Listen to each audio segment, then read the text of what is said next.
Presentation นะคะในงานSocial Enterprise Forum 2021 นะคะ Where Profit Meet Purpose นะคะสังคมยั่งยืนธุรกิจอยู่ยาวค่ะเวลาหลังจากนี้นะคะตั้งแต่เวลา 10:30 นาทีถึงเที่ยงตรงนะคะเราก็จะพบกับเวิร์กช็อปนะคะที่2นะคะก็คือชื่อเวิร์กช็อปว่า Start with Why Simon Sinek นะคะโดยมิสเตอร์อเล็กซ์มาร์โวนะคะท่านเป็น Senior Advisor ของทาง Sasin Sustainability and Entrepreneurship Center นะคะก็วันนี้ได้มาเข้ามาเรียบร้อยแล้วนะคะแล้วก็พร้อมกับที่จะพบกับทุกท่านนะคะโดยเนื้อหาในวันนี้นะคะก็จะมีการแลกเปลี่ยนกันนะคะในลักษณะของการ interactive นิดนึงเนาะก็คือทางผู้เข้าร่วมกิจกรรมนะคะสามารถที่จะสอบถามหรือ raise hand ขึ้นมาในระหว่างของการบรรยายได้เลยนะคะหรือมีคำถามก็สามารถพิมพ์มาทางช่องแชทได้เลยโดยข้อควรรู้สำหรับการเข้าร่วมซูมในวันนี้นะคะที่อุ๋มจะขออนุญาตแนะนำ5 เรื่องด้วยกันก็คือเรื่องแรกจะมีการอัดวิดีโอเซสชั่นนะคะนี้นะคะตลอดเวลานะคะก็ถ้าเกิดท่านที่เข้ามาก็คือขอให้ทราบว่าได้มีการบันทึกวิดีโอด้วยนะคะส่วนที่2ก็คือไมค์ของทุกท่านนะคะจะถูกปิดเสียงเอาไว้นะคะถ้าเกิดใครที่อยากจะพูดหรือว่าถามคำถามก็ให้raise hand ขึ้นมาแล้วเดี๋ยวทางโฮสต์ก็คือทาง SE Thailand เนี่ยจะช่วยเปิดไมค์ให้กับทุกท่านนะคะส่วนที่3ก็คือเราจะแนะนำให้เปิดวิดีโอนะคะเพื่อให้เห็นหน้าของทุกท่านนะคะได้ชัดเจนแล้วทางคุณอเล็กซ์เนี่ยก็จะได้พูดคุยนะคะแล้วก็แลกเปลี่ยนสำหรับผู้เข้าร่วมในระหว่างการทำกิจกรรมนะคะนอกจากนั้นเนี่ยก็คือสามารถที่จะพิมพ์แชทเพื่อใช้ในการถามคำถามในกรณีที่ไม่สะดวกในการที่จะพูดนะคะก็สามารถพิมพ์มาได้เลยแล้วเดี๋ยวทางmoderator จะช่วยยกประเด็นคำถามให้ทางผู้เข้าร่วมทุกท่านที่อยากจะแลกเปลี่ยนกับทางท่านวิทยากรนะคะและสุดท้ายก็คือสามารถ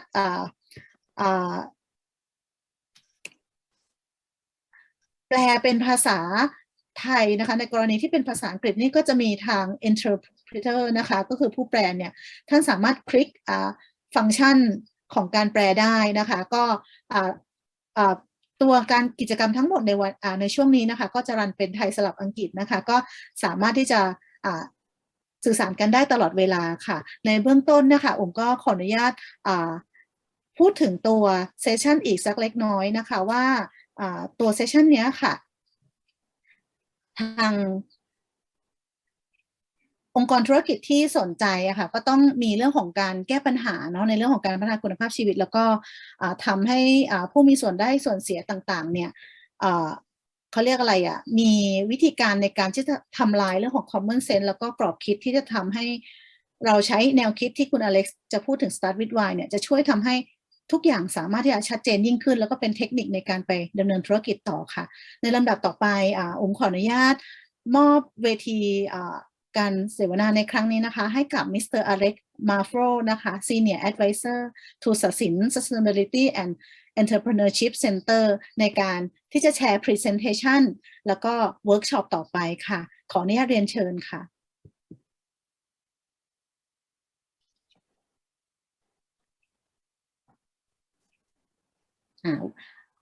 presentation มาเรียบร้อยแล้วนะคะเชิญค่ะ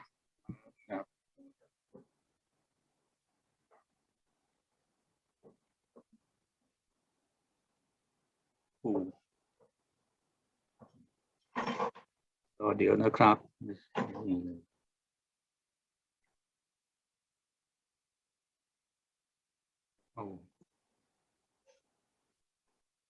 ขัดข้องนิดนึง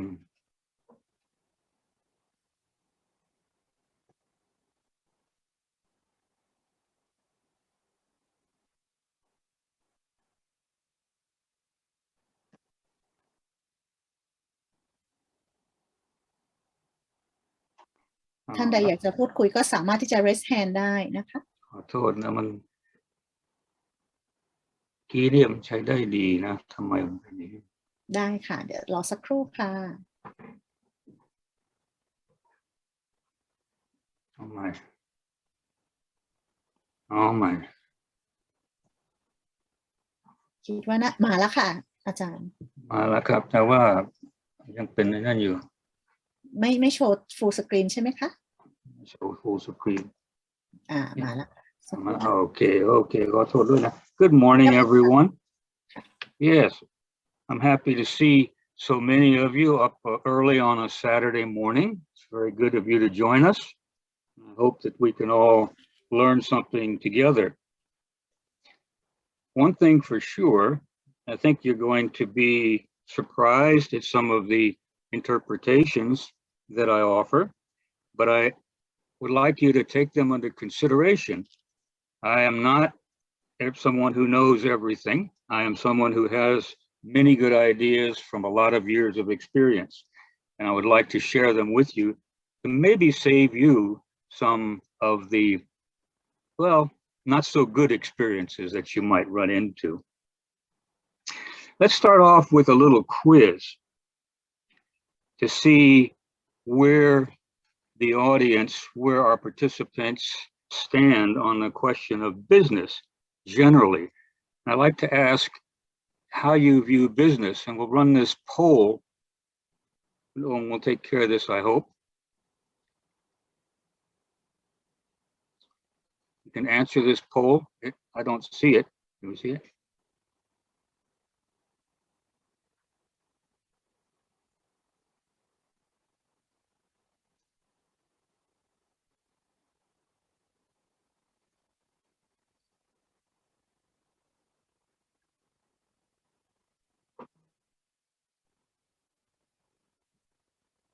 คุณเรื่องนี้ปิดเสียงนะ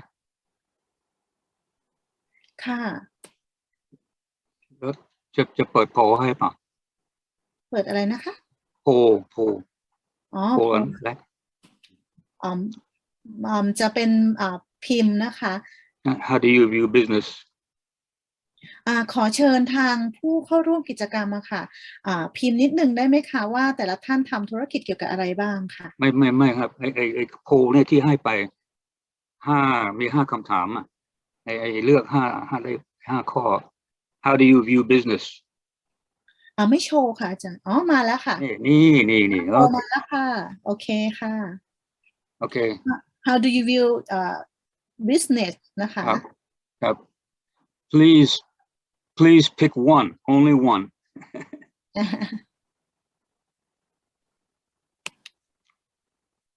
A few minutes. Yeah, we'll give you a few minutes. Think about it. Yeah. Read it carefully. And be truthful. Please. I'd like to know the mindset of the people that I'm talking to.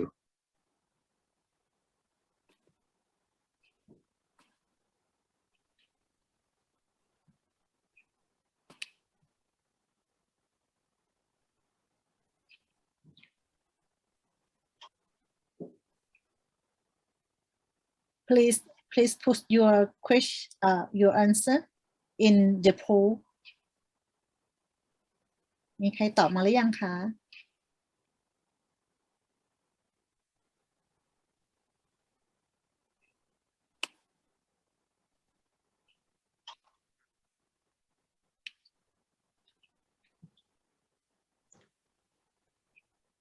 โอเคมีตอบมาบ้างแล้วนะคะรอสักครู่นะคะเดี๋ยวจะเอาสักเวลาได้สักครึ่งหนึ่งก็โอเคก็ปิดได้แล้วได้ค่ะสักครู่นะคะ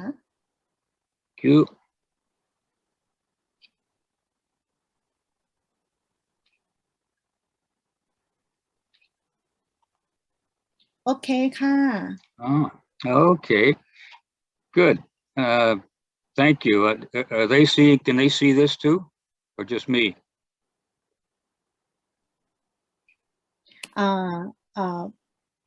is everybody seeing this yes everybody okay good so they can all see that we're heavily skewed to the what you would call the social side. My company's processes they try to be friendly, and I want to track what I'm doing. Excellent. Thank you very much. That's pretty impressive, but I guess it's what you'd expect with an audience that comes to a social social business lecture. So I'm pleased to see that, but the results also tend to show, in this case, and also in my experience, that the impression many people have is that only what you call social business can have positive effects, can contribute to the well-being of society. But the truth is, every business, no matter whether you call it a for-profit or a non-profit or anything in between, every business was created to respond to some issue. It was created to make things better for some group of people. So I usually say when I'm talking to students at the university that every business is really a social business. And I challenge you to think of, right now, start thinking of examples of businesses that are not social. Yeah. What can you think of as something that is not a social business? Keep that in mind, and I'll ask you in a minute. But many people think of business, they call it normal business. There's no other term for it. We have social business, and then we have business.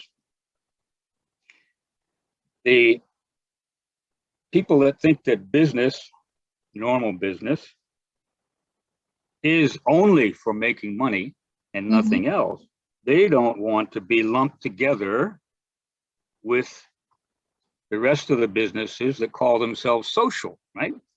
At the same time, people on the social side, they don't want to be confused with people who are doing what they consider to be normal business for profit only. But here's the problem.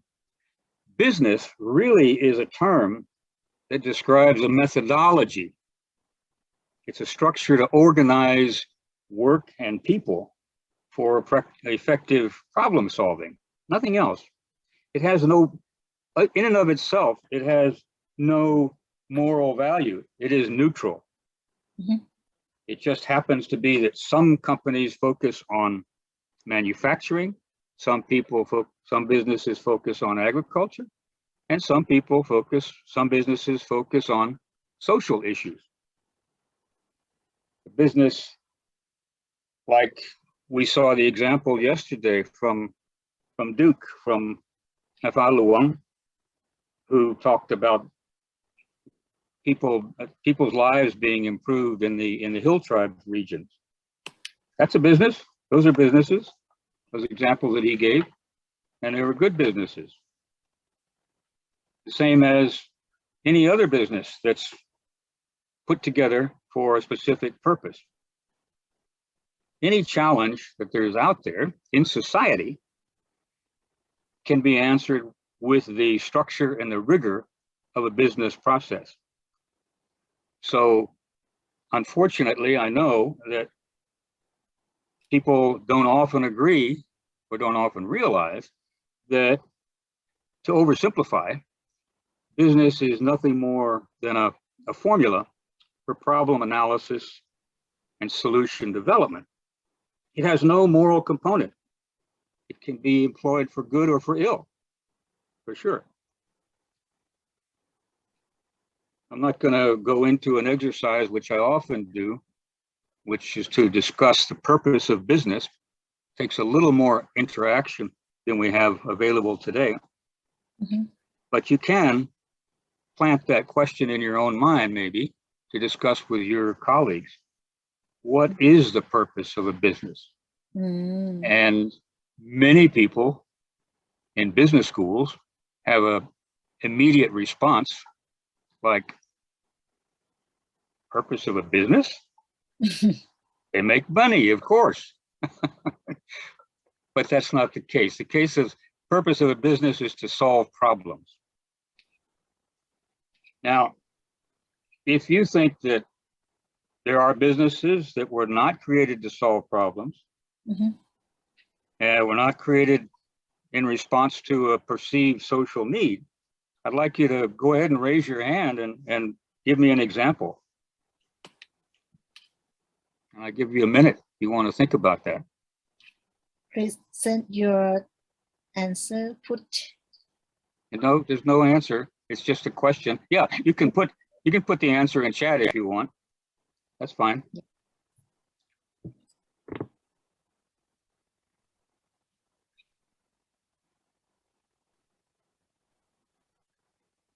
And examples of a business that are not in response to a social need. Call them unsocial businesses instead of social businesses. Can you think of any?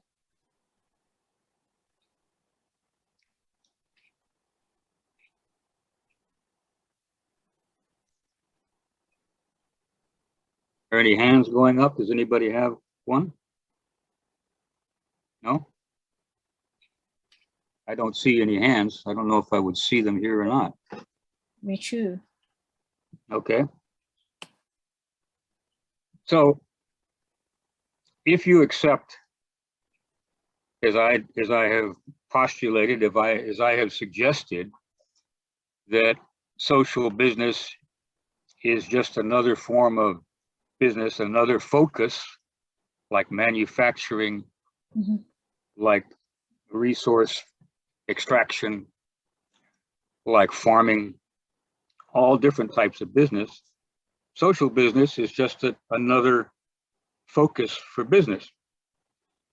So there's no reason for these businesses, the social side and the profit side, there's no reason for them to be arguing or at odds with one another. In my experience, I've worked with both sides. Do we have arms going up? Anything to do? No. I've worked with both sides, and I can tell you that on the social side, very often the operators do not want to talk to profit side. Yet, at the same time, they want their investment or their donations, but they don't want to talk to them because, these people are profit hungry. Of course, in the social world, we don't call it profit, we call it surplus. It's the same thing. It's excess revenue, if you will, that we can use to build the business further. There's no reason for one side or the other to look down on the other. You need both sides. When I was working with the many nonprofits, they would come to me because they knew my business background and say, can you help us find funding? Why is my screen not going down? There it is. Can you help us find funding? And I would say, yes, I can. I have contacts in the business field. I was in business here for over 20 years. So yes, let's go see Plum Chai XYZ company. And let's take your enterprise plan with you, and let's show it to them, and let's see what we can do. And the companies would often just have nothing but a brown paper bag full of receipts.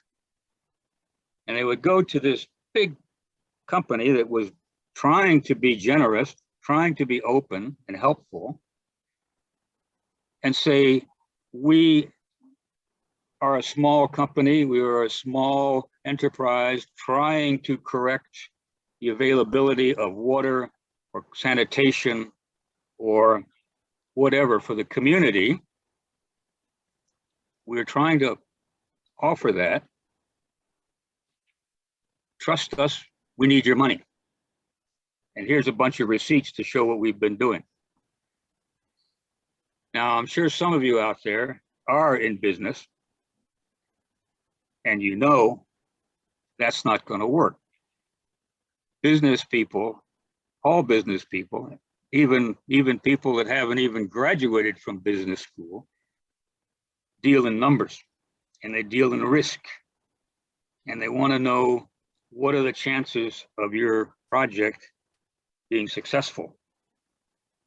The only way they can tell that is not by your nice face and the way you look at them. No, the only way you can do that is by showing them numbers.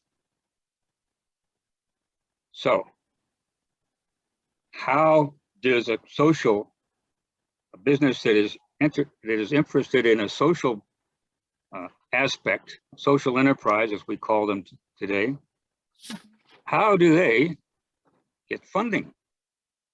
If all they have is a nice face and a nice name, maybe a nice reputation, but no real concrete evidence of the impact that they're having on the problem that they're addressing. Very difficult without understanding both sides of the issue, which is very difficult because, again, in generally, you don't get a lot of overlap between the social entrepreneurs and the so-called for-profit entrepreneurs. So you've heard a little bit about my background from the introduction just now. That's pretty much the what I am. I've been in business out here for many years. I was part of the team that established a small company here that I mentioned in my own introduction about a small company that back then nobody ever heard of, and today it's known as DHL. That company started tiny. When I joined the company, our revenue was 50,000 baht a month, about 50,000 baht a month. And when I left the company 20 years or so, 15, 20 years later, the revenue was about 30 million a month. And this was just DHL here in Thailand. DHL around the world was, by the time I left, $1 billion company. So I've seen the process that startups go through. And DHL was a unicorn before the name was there. I was probably doomed from the beginning because my mother was a teacher, my father was a bagman for the US government, which meant he went around to countries in Asia and evaluated their funding requests and decided if they could benefit from a loan or a donation from the US government. He was very popular, very popular. And on top of everything, I'm an absolute first generation, third country kid, we call ourselves. Some of you, I'm sure, are as well. Third country kids are born in one culture and raised in another. And it gives us a different outlook on many things, a much different outlook on many things than our fellow countrymen. But moving on from there, let's talk about once you've got your idea, whether it's for profit or not, or if it's social,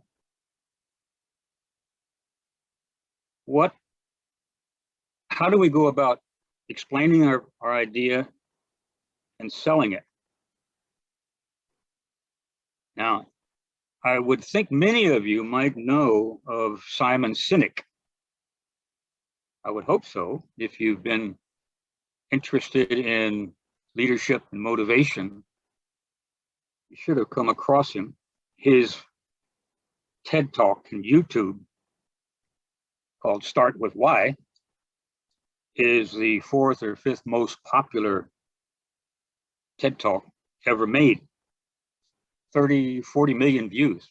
Incredible. His book, same name. I don't know if it'll show up or not. Let's see. No. The book is white, so you can't see it. But the book is a bestseller. He's got a second edition out already. It's been out about 10 years now. But I think everybody could gain from it. It's well written, it's simple. This is ให้เห็นสไลด์อ่ะไปไม่เปลี่ยน Oh, well, that's because I haven't changed the slides. There is no slide.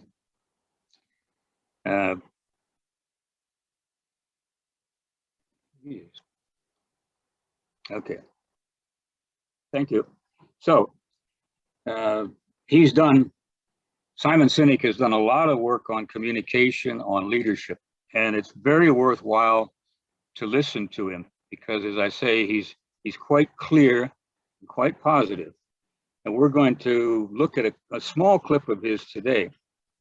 There's a lot of his material on TED Talks. If you want to go look him up, Simon Sinek, Sinek.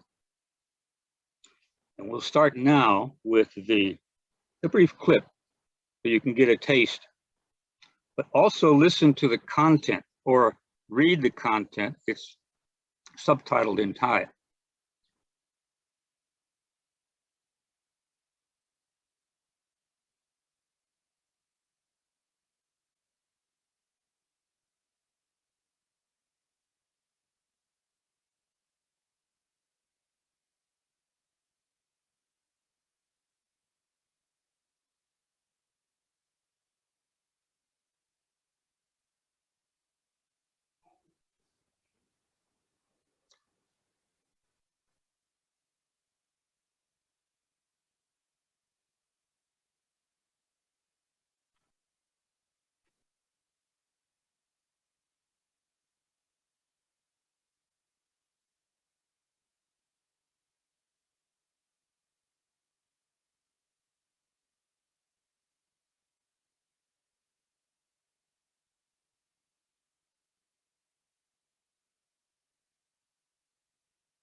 Yes. Sorry, I understand that the sound did not come through.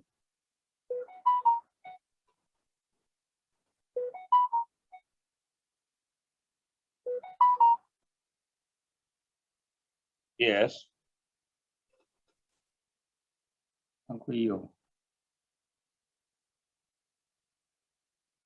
Well, anyway, you couldn't hear the sound, but you could at least read the transcription below.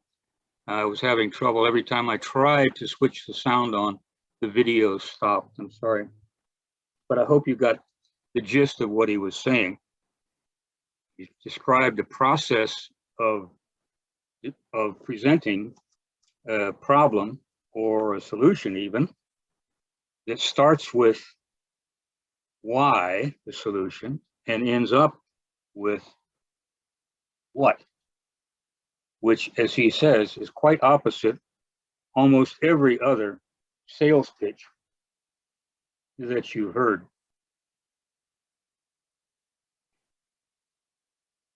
But remember, he said, you want to do business with people who believe what you believe.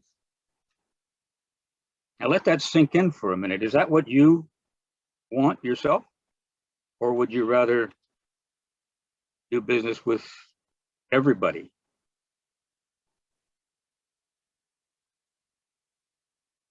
Apple doesn't, and some other companies do not. They just say, we have a good product or service, and we'd like you to continue. We'd like to be able to provide that product or service for you. But if it's not your type product, it's not what you want, who are we to force it on you? So the problem is with many people and many organizations, they're not too clear on the why. They really aren't. So let's do a quick exercise, starting with your organization. Take a piece of paper and please note down on paper, small piece of paper, as you see here on the screen, my organization's why is to do what? What's the contribution you're making in order for the impact to take place? My organization's why. Now here's some examples you see there. Enable athletes to perform, create opportunities. The reason it's important to do this is because we have found when we go into organizations and do this exercise, very, very many people have different responses. They shouldn't. They shouldn't. The responses of the CEO, responses of the management, senior management team, responses of middle management, responses from the floor should really be quite similar, huh? But I can assure you, in any organization with more than a very few people in it, that's not the case. So you have different people performing different functions, believing that those functions are for a different purpose, for a different impact.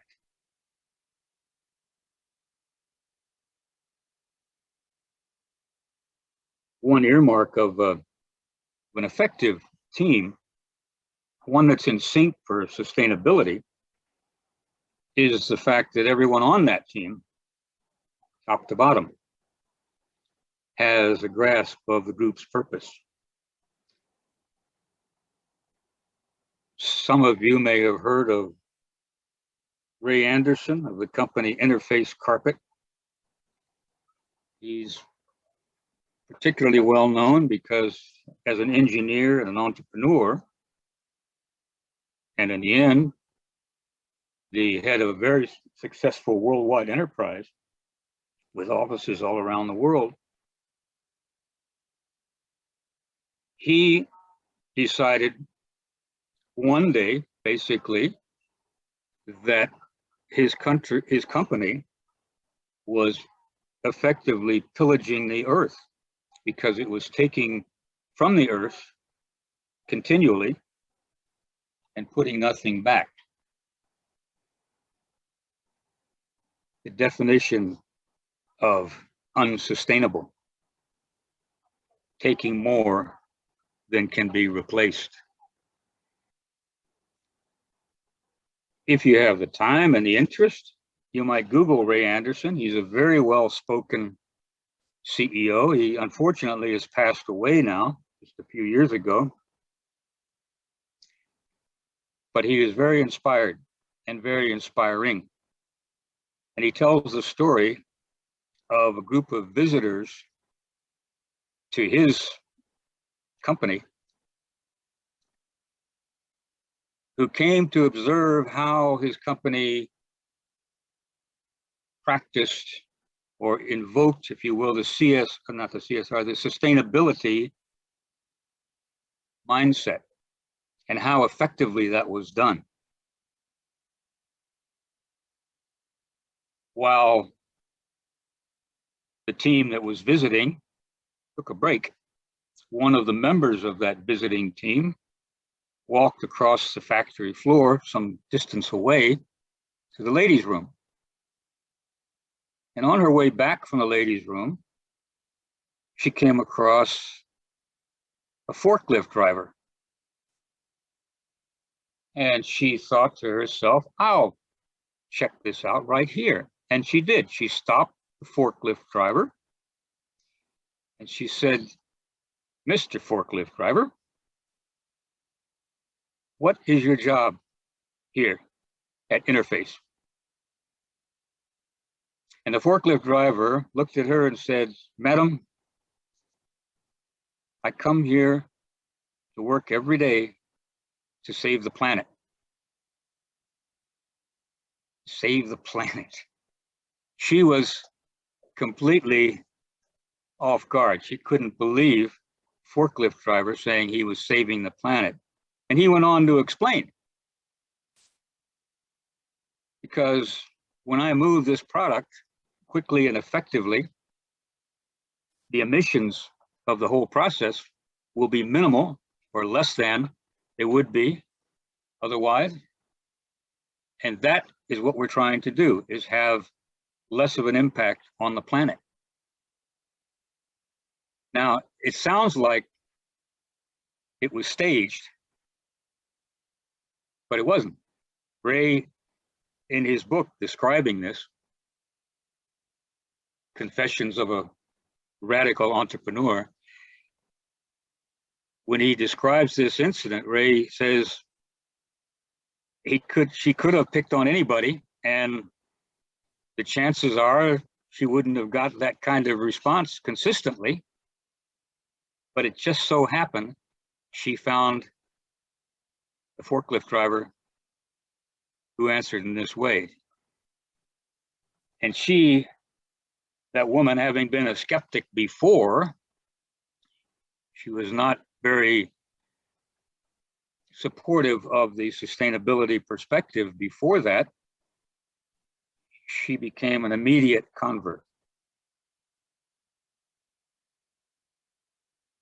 Ray Anderson. Excellent gentleman.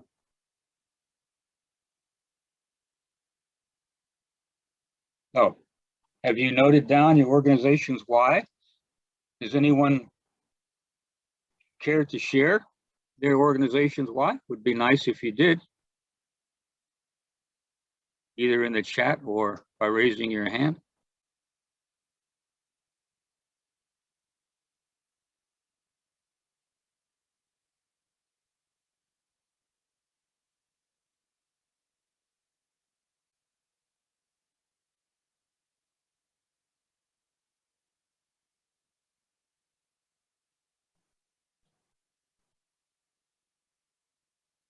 I guess you're saving your energy for your entrepreneurial activities. I hope that's what's happening because I don't see anybody responding.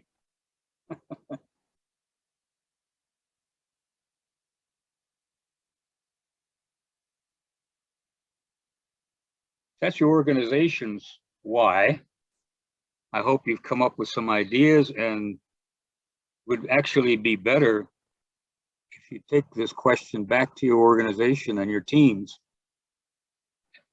and have them answer independently and compare to see how many of them agree on what the why of the organization, what's the purpose of that organization? Why is it here? See how many of your team agree. You might be shocked, I'm sorry to say.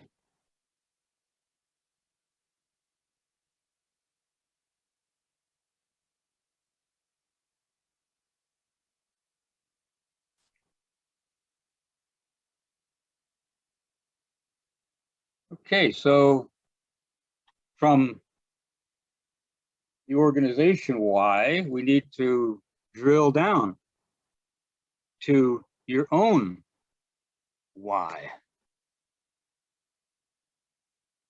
What is your personal why? What do you believe you can contribute to family, society, community? And what do you hope will happen from that contribution? Now, this personal why, at the very, very highest level, would probably remain unchanged, almost unchanged throughout your life. But there are sub-whys, if you will, whys below the main why that can change. My why might be, as this one says, to inspire people to do what inspires them. But a lesser why might be to help them find the educational resources they need so that they can work to make the world a better place. So the personal why is between you and you, nobody else. But it bears consideration.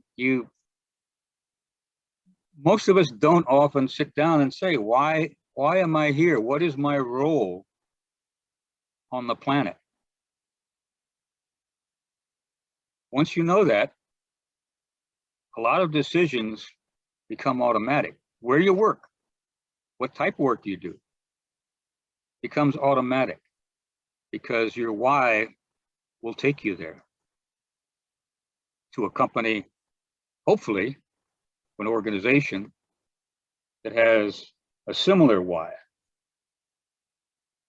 This is very personal. I won't ask you to share your personal whys, but I do ask you to consider it, maybe in a quiet time, when there's no pressure, and try to write it down, make it clear. It helps your thinking process to do that. I know that many people don't want to commit to a why. They feel, well, maybe it's the wrong why. Maybe there's a different why. That's okay.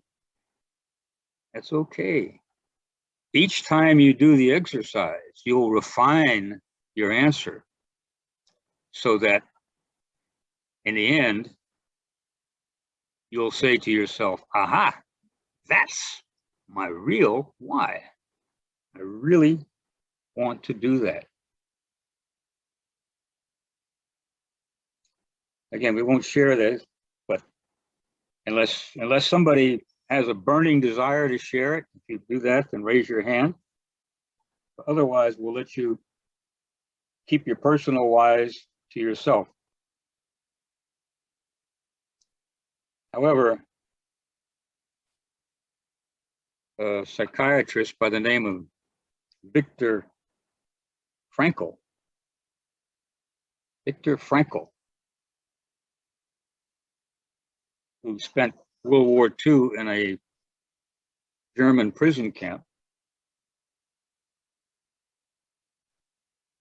asked himself why so many people in the camp died and what separated them from the ones who didn't die? What separated them from the ones who lived like he did throughout the war? And he came up with this answer. The people who had a reason to live, the people who had a burning desire, were the ones who generally pulled through. Now, of course, there was deprivation, there was lots of suffering, couldn't be 100%. But he noticed time and again, he could see the signs. Someone would come back to the bunk and basically he could read their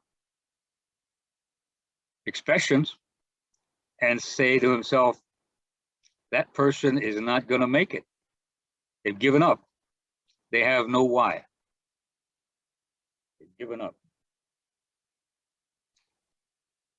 That's one book, his book, Man's Search for Meaning, that I would urge everyone to read at some time in their life.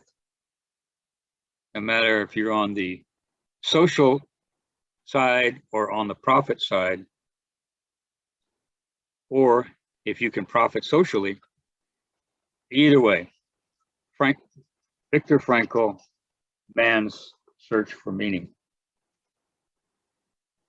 Actually, it's been around since 1947 or 48. You can legally download it online if you'd like to read it there. Well, I know it upsets some people's view of the universe to realize or to appreciate that in many respects, every business is social. I say again, if you can give me an example of an unsocial business, I'm listening. I've been asking this question for the last 18 years, and no one has been able to give me an example of an unsocial business. When you think about it, it's quite difficult. Business takes place in society, within society, not apart from society, within society. So it's almost impossible for it not to be somehow related to social issues.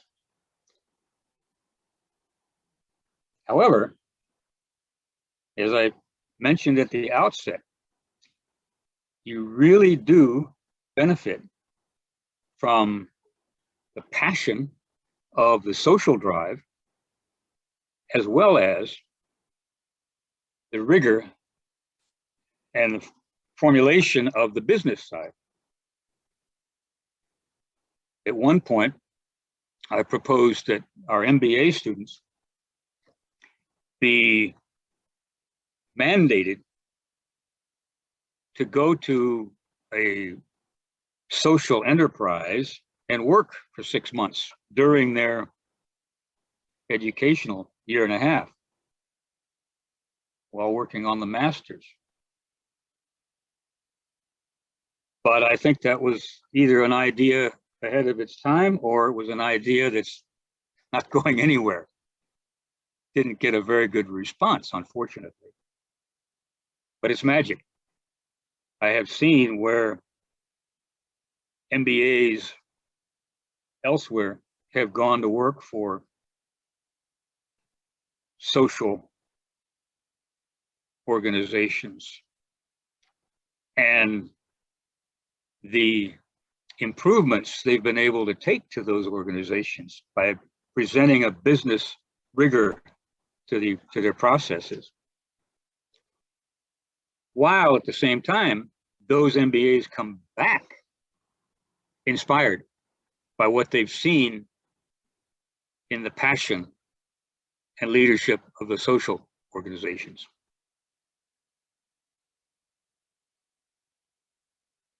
I guess everything that you can sum up, everything that Simon says right here.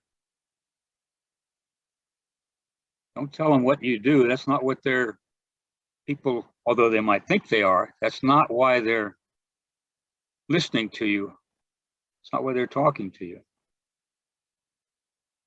People like you, they'll talk to you. If they trust you, they buy what you do, they agree with what you do, they're passionate about it, then they'll do business with you. Whether it's a household product, social service, or even a political candidate. So in closing, I'm not suggesting a change in nomenclature. You can call it a social business if you want to emphasize a company that has prioritized a social problem to try to correct or improve, just like you call a company an agricultural company or a manufacturing company. It's just another type of company, another objective that they're focused on. It happens to be prioritizing social or community issues. But at the same time, a so-called normal business, profit business, as it's called, can also be passion driven. And the best ones really are. They really are. And at the same time, the best so-called social businesses can conform to business norms, to for-profit norms. And the best ones do. The best social businesses are organized and run along classic business lines. But all businesses, social, profit, in between, whatever specific industry, all businesses start with why.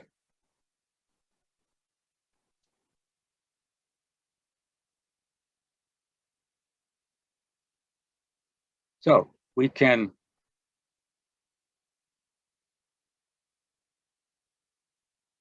I'll leave you with some thoughts for further reading. There's Man's Search for Meaning. Again, everyone should read that book sometime during their life. There is Simon's book.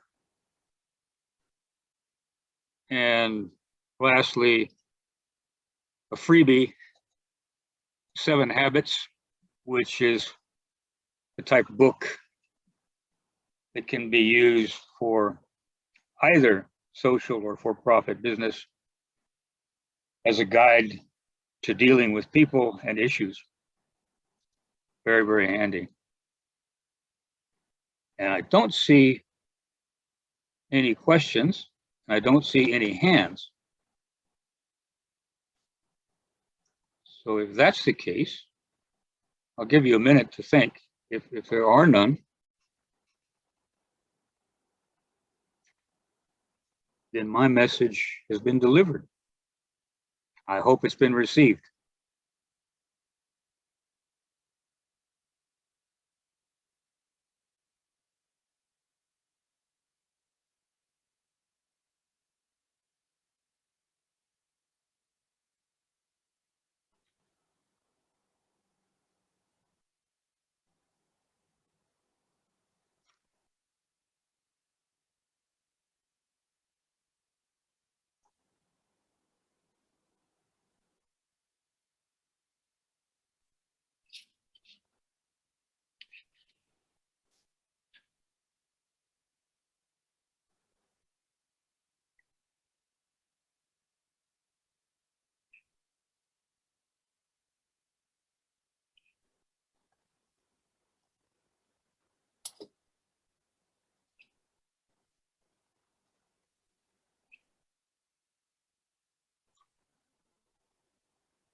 Okay, I think that's it.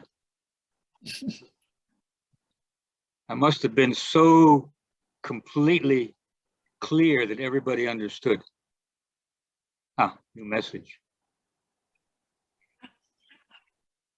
Yeah. Okay. Okay, can I? I see the question from Kunicha.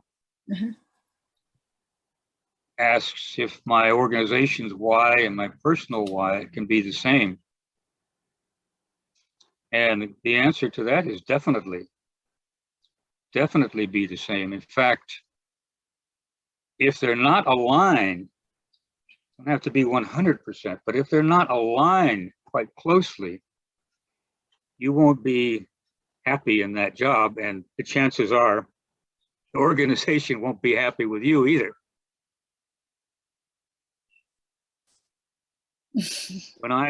With my companies, I always hired for attitude, I hired for passion, I hired for interest, more than interest, the passion about what I was doing.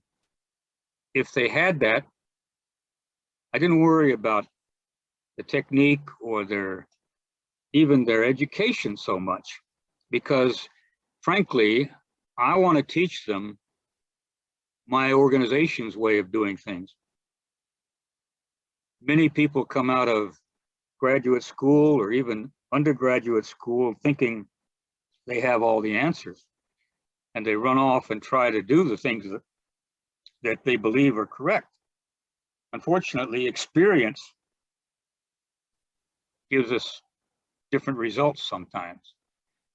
So you come to me with the interest and the passion, the desire, the burning desire to do the work. I can give you the tools. If you come to me with the tools, I can't give you the burning desire. So yes, you really do want your own passion and that of the company or the organization to be the same. And those of you who might get into the sustainability universe, if you will, you'll find immediately a lot of friends, because we have so much in common in our worldview that it takes very little barriers to break down for communication.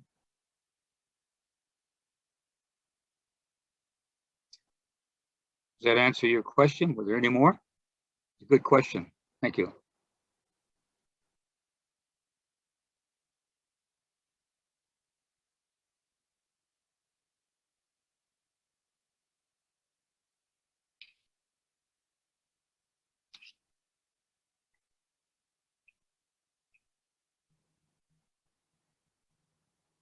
ลงเป็นภาษาไทยก็ได้นะครับ if that's easier.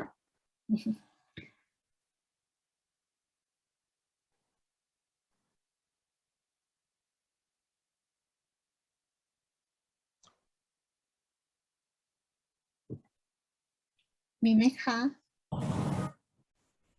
สวัสดีค่ะ สวัสดีค่ะ เชิญคุณนัทธิยาค่ะ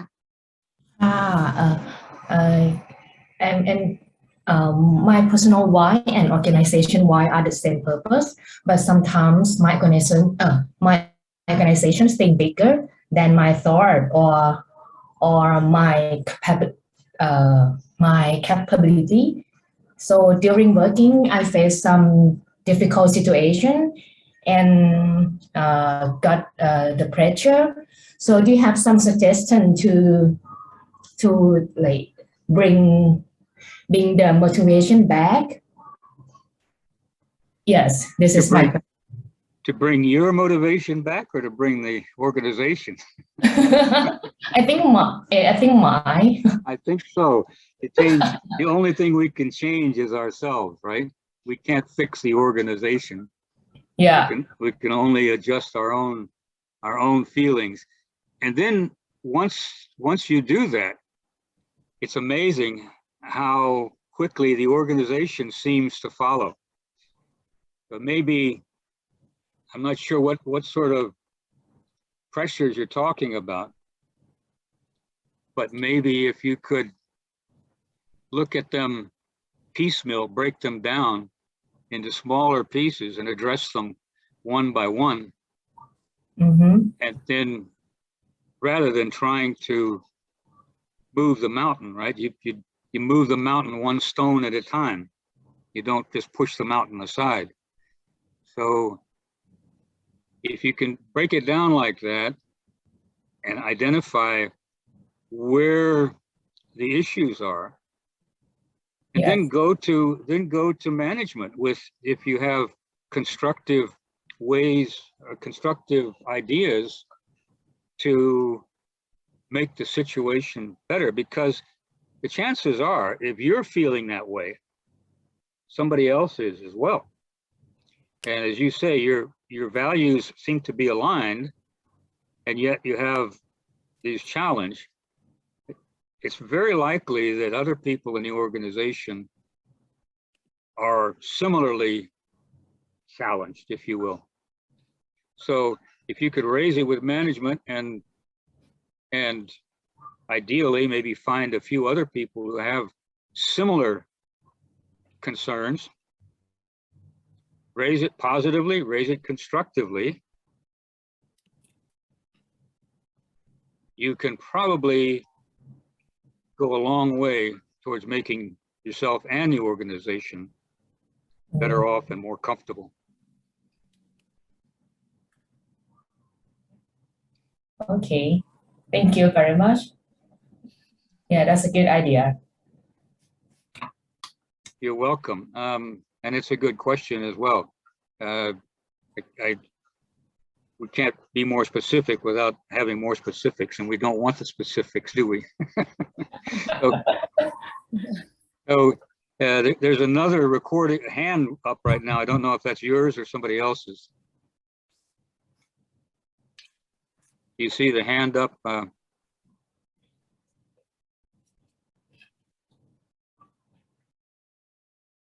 Okay, it's down now. Okay. If you have any question, please let me know. I'm starting to feel bad. At the end of the talk now, we have more people than we had during the talk. So I don't know what the magic is. Have one question from Kun Supot. Okay. Yes. How different between organizations? Why is true and so that with vision and mission?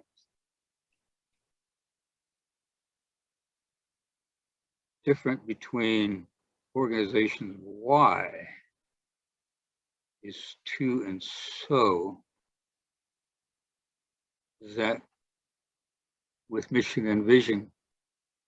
คุณสุพัฒน์ครับแปลเป็นไทยได้ไหมครับ I'm not sure I don't understand the question. สะดวกพูดเป็นภาษาไทยอีกครั้งได้ไหมคะคุณสุพจน์เรียนเชิญค่ะคุณสุพัฒน์ขอโทษค่ะ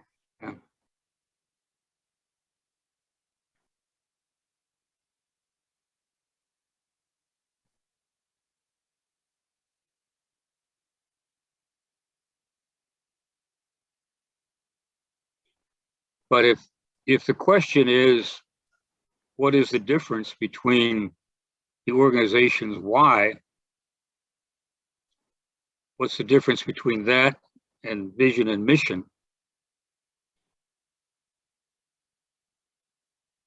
The why should be close to the vision. Everybody has different definitions of vision and mission. Some people put mission on top, they put vision on top. I don't know. But for me, vision is the way you would like to see the world in 20, 30, 50 years. Mission is how you as a company expect to be able to try to make that happen. That's my own personal definition. You may have different definitions. And if by my definition, the why the company exists, its role in the world is the vision.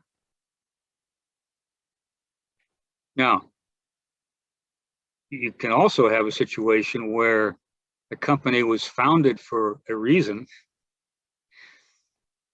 and over time, change in leadership, change in personnel, change in the economy.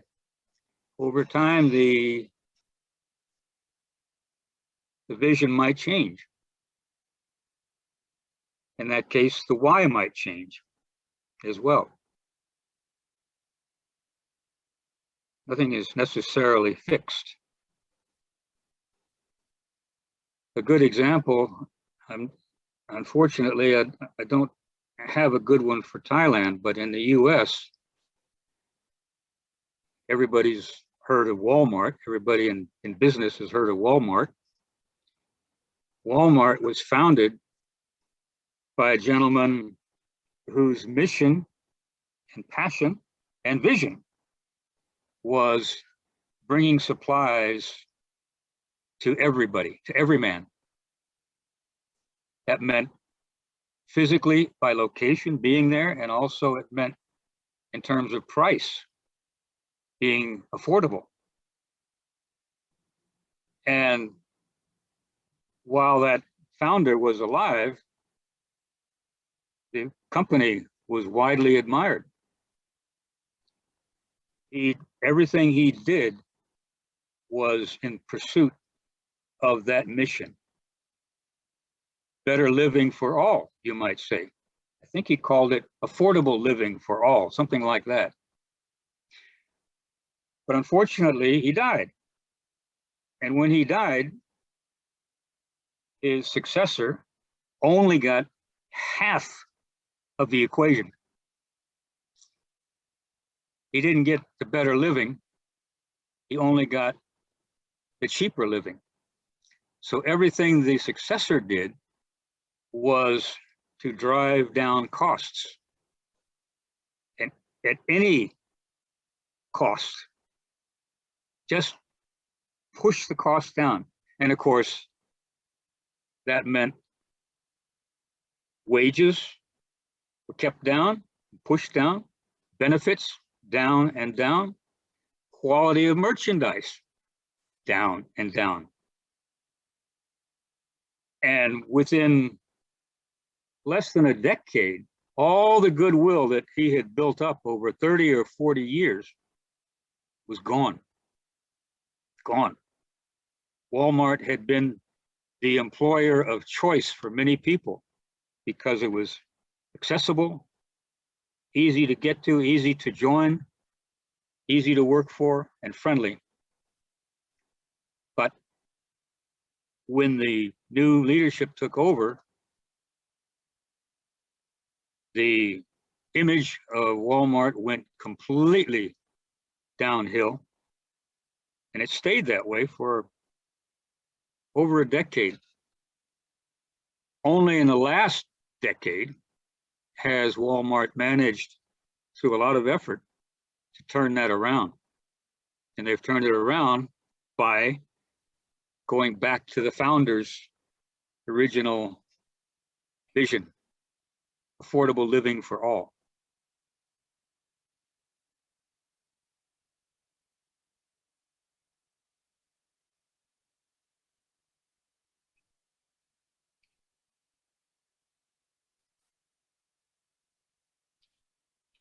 It's important, if you have a vision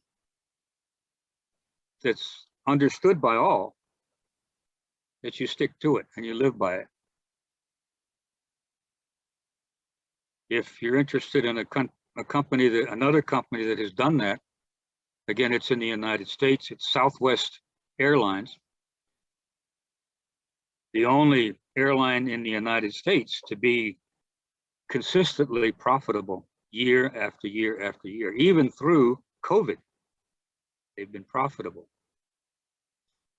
And the reason is their vision has been affordable travel for all. Their competition is not other airlines. Their competition is the bus and the train.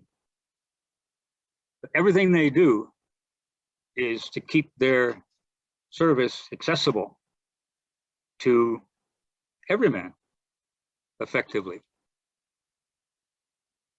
And they never waver from that. They've had, I think, 5 CEOs since they were formed, and they've never wavered from that objective, from that vision, which is to bring affordable travel to everybody.